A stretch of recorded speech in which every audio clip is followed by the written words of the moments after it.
You're not our family. Go home now. On our way to a camping trip with my husband Joseph and his parents, we stopped at a rest area off the highway. As I stepped out of the RV, Joseph abruptly hurled those hurtful words at me. What? I exclaimed, bewildered. This wasn't the Joseph I knew, the caring husband. The shock on my face seemed to amuse him and his parents as they exchanged smirks, and Joseph started to drive the RV away. This couldn't be real. They wouldn't leave me stranded in the middle of nowhere. Frantically, I dialed my phone, only to be met with a stunning rebuke from my mother-in-law. Did you honestly believe you were coming with us? How audacious of you. Don't bother calling again. I was looking forward to this trip. But we're on a one-way highway. You can't just turn back. And besides, you're not family. You're just my daughter-in-law. Know your place. We're going to enjoy ourselves without you. The call ended abruptly, leaving me staring at my phone in disbelief as the RV disappeared into the distance. The words "you're not family" pierced me to the core, aching with intensity. It was all so cruel. They had me prepare everything, only to leave me behind. Overwhelmed with bitterness and heartache, I had no option but to call a taxi and return home, feeling utterly helpless. Allison, a 31-year-old woman, had been married to her husband Joseph for 2 years. Despite her initial hesitation to live with his parents, Joseph bought a house for them, a short distance away from his parents' place. While it was a relief not to live under the same roof, Allison still faced challenges. Joseph's parents, the free-spirited, often imposed tasks on her, like sudden shopping trips or cleaning their kitchen. Despite feeling harassed at times, Joseph always apologized for his parents' behavior, urging her to endure. His parents were particular about appearances, treating Allison well in front of others. She felt pressured not to speak ill of them, fearing she'd be seen as the villain. Despite her efforts to understand them better, being left behind by Joseph during a planned camping trip was a shock she struggled to recover from. The idea of camping arose during a visit to his parents, where Allison stumbled upon a lantern in the storage room. Curious, she asked about it, sparking a conversation about camping. Excited by Allison's mention of her father's camping enthusiasm and RV ownership, Joseph suggested they go on a family camping trip. With newfound excitement, he urged Allison to rent an RV for their upcoming adventure.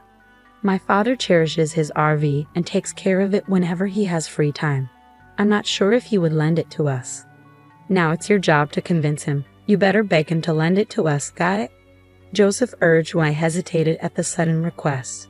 It's our first time camping and we don't know what we need, so it would be safer to borrow your dad's RV. Besides, I want to please my parents with a fun camping trip. Please, Allison. His plea left me little choice but to agree. I rushed to my father's place and explained the situation.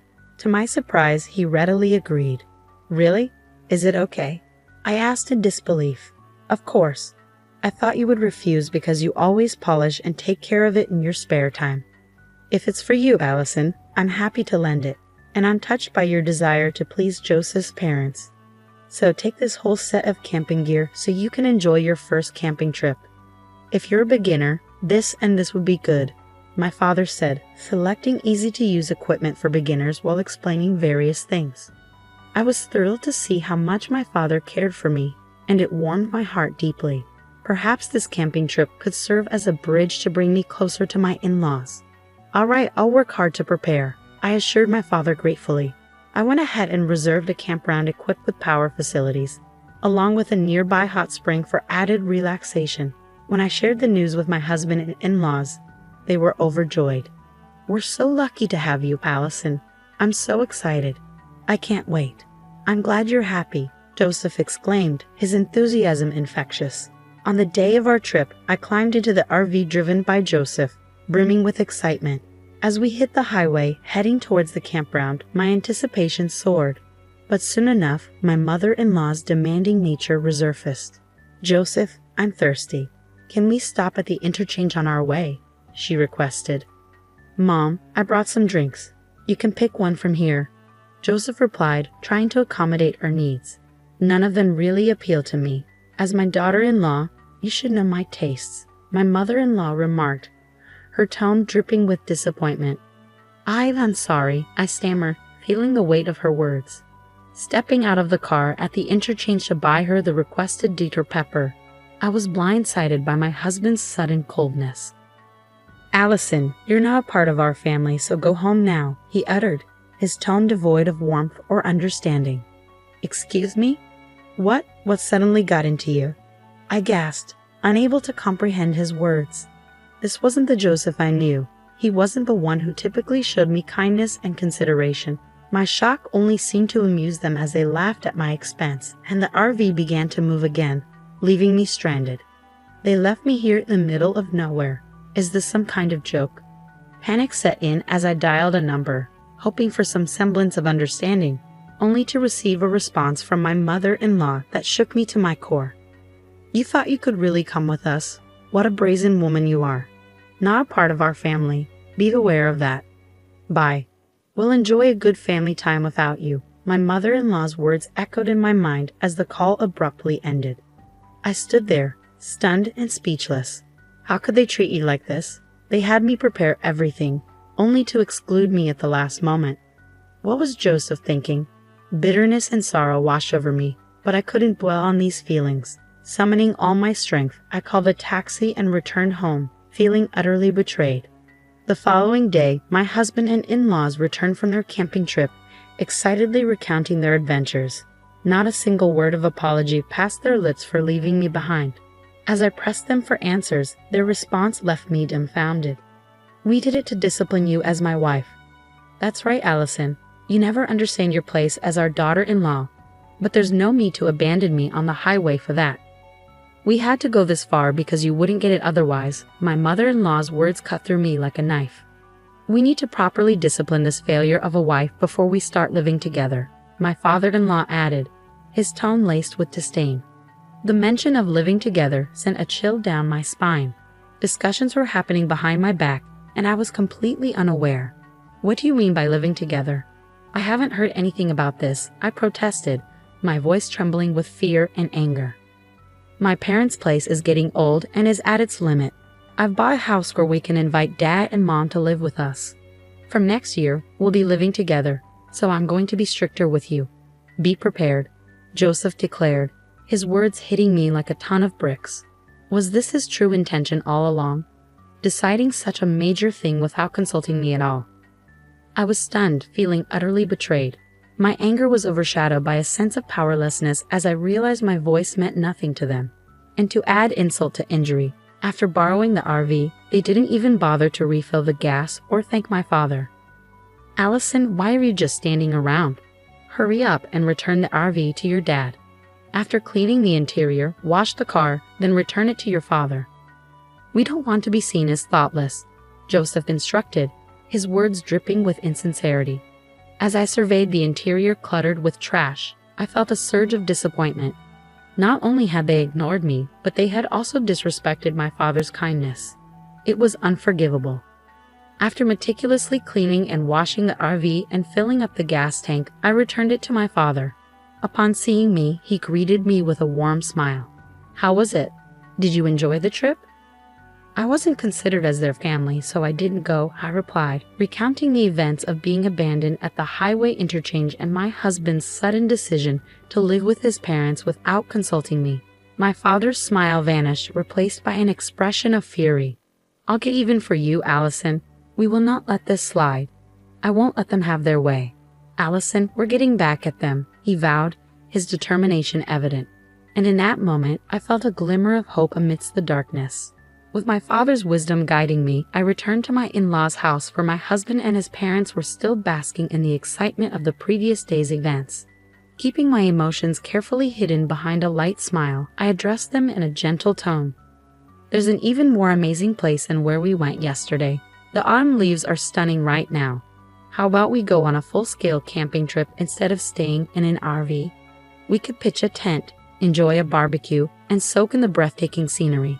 At night, the sky is filled with stars. It's truly a hidden gem that I don't want to share with anyone else. Can I come too, to fulfill my role as your wife?" "That sounds wonderful. It's going to be so much fun. Since it's in a secluded area, I'll drive," my husband eagerly agreed. "As my wife and our daughter-in-law, of course, you should join us." My in-laws chimed in with equal enthusiasm. We decided to go camping again the following weekend. As always, they left all the preparation to me, their demands for discipline growing more incessant each day. But I had my secret plan in motion, meticulously arranging for my revenge. And when the date of our trip arrived, I borrowed an RV from my father, drove to a remote campsite, and watched with satisfaction as my husband and in-laws thrilled at the adventure ahead. "Wow, it's like a private site," they exclaimed, eagerly exploring the new environment. "We'll go for a walk and enjoy the scenery, Allison." "Stow our tent, understood. Enjoy your walk," my husband instructed before they set off, leaving me to prepare the camp. "Come on, let's go quickly," I urged, bidding them farewell and then setting to work on the campsite. About 30 minutes later, my husband called in a panic. "What, you're lost. I can't find your dad's RV. I'm on my way home with it." "What? What do you mean?" I asked, bewildered. "Don't worry," was his cryptic reply. Unbeknownst to them, I had left only the bare minimum for them to enjoy a real camping experience, a plan devised by my father. He had suggested they experience wild camping, where they would have to fend for themselves, akin to living on a deserted island rather than a convenient camping site with all amenities. "You better set up your tent early and look for wood to start your fire. I know you guys have no lighter, so you'll have to start the fire yourself.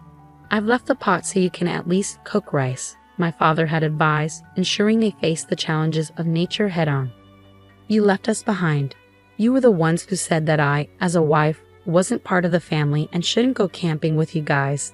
So I took you up to the campsite and tearfully went home. That's what you wanted to do, right?" I stated calmly, hitting them with my logic. My husband was momentarily silenced by my words. "Enjoy camping with just your family," I added before hanging up. But my husband's rage erupted, and he began yelling at me. "Don't be ridiculous. If you don't come back now, I'll get a divorce from you." "All right, let's get divorced. You'll regret saying that." Being abandoned on the highway, finding my father's cherished RV filled with trash. "I've had enough of living with your parents, who do nothing but disrespect me, and you're the ones who will regret it. Stupid woman," I retorted, utterly disgusted by his behavior. He abruptly hung up, leaving me seething with anger. Although I was nearby, I lost all will to go pick them up. After a while, I received another call from my husband. His tone had completely changed, and I could hear his confusion and trembling voice over the phone. I can't set up the tent no matter what. It's starting to rain and my parents are getting angry at me. It's getting cold too. What should I do? It's cold, regretting already." "Why don't you look up how to set up a tent on YouTube?"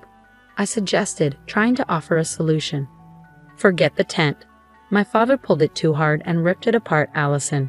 You've had your fun. Now fix your attitude and come pick us up," my husband snapped, his frustration evident. "I'm not coming. If you walk for about an hour, you'll reach a broad road. If you're not going to camp, then come down here with your stuff," I replied firmly, refusing to bend to his demands. "What? Just because I'm asking you nicely doesn't mean you can get all high and mighty," he retorted, revealing his true nature. Any lingering feelings I had for him had completely cooled. All I could do was sigh. "Screw this. I'm going to dump all this useless stuff. Just wait till we get home," he muttered angrily before ending the call. "Someone owns that place. It's private property. If you dump anything here, you'll be sued for illegal dumping, you know. There's a sign there that clearly states no littering," I warned, trying to reason with my husband. "I don't care," he replied, his tone firm and unyielding. It was clear he didn't believe I was serious about the divorce. I had to make him understand the gravity of the situation. "After the divorce, I'll be demanding compensation for the emotional distress from all the harassment you've done to me," I asserted, my voice steady and resolute. "What? The divorce? Is it? I'm serious," he stammered, finally realizing the seriousness of my words. Our conversation from the time I was left behind on the highway is recorded on my dad's RV's dash cam, so you can't deny it. Not just that, I've also recorded the conversations when you were harassing me afterwards, I stated firmly, laying out the evidence. "Let's calm down. We don't have any savings because we've been paying our mortgage. If you leave, I won't have anyone to cook and clean for us, which will be a problem. You should think before you speak," my husband pleaded, trying to appeal to practical concerns. "I'm not your maid. If you don't agree to the divorce, I'll take it to court. It's going to become a big deal, and everyone in the family will know. I asserted, refusing to be swayed by his attempts to guilt-trip me. My husband, usually so conscious of others' judgment, fell silent, seemingly at a loss for words. In the background, I could hear his parents fussing, but their opinions no longer held any weight for me. After that, my husband attempted to say something with a preface of "you know," but then the call abruptly cut off. Soon after, I started receiving multiple calls from my in-laws, but I ignored them completely. After a while, the calls stopped ringing, indicating their phones must have died from a lack of battery. My father's revenge plan was a resounding success. As I made my way home, I picked up the divorce papers, filled them out, and left them on the table before returning to the comforting embrace of my childhood home, where my kind father awaited me. Meanwhile, my husband and in-laws took an inexplicably long 3 hours to descend the mountain that would normally take only 1 hour. That's why you should have used Google Maps instead of bothering me with calls. How foolish, I remarked to my husband, who arrived at my parents' house in a desperate attempt to salvage our relationship. His anger was palpable. "Allison, get out here now. I'll teach you a lesson. If you have something to say, talk to my father. He's pretty upset, so it might not end well for you." But my imposing father stood firm at the entrance, unleashing a tirade against my husband and shutting him down. Moreover, they left their tent and camping gear in the mountains, leading to a lawsuit for illegal dumping filed by the owner of the mountain. The person who filed the lawsuit, none other than my father, who had inherited the land from my grandfather. Security cameras installed due to recurring trespassing and dumping incidents made it clear who was responsible for the mess. As for the punishment, after finalizing our divorce, I demanded and received $1 million each from my husband and in-laws for the emotional distress they caused me. Unable to pay off their mortgage, my husband's house was foreclosed, and he now lives with his parents in their leaky house, leading a modest life as a family of 3. But there's no use crying over spilled milk. I returned to the company I used to work at before getting married, regaining a lifestyle that suits me. Next month, I plan to go camping with my parents, and I'm sure it will be a blast. After all the turmoil, I'm finally reclaiming my happiness and looking forward to brighter days ahead.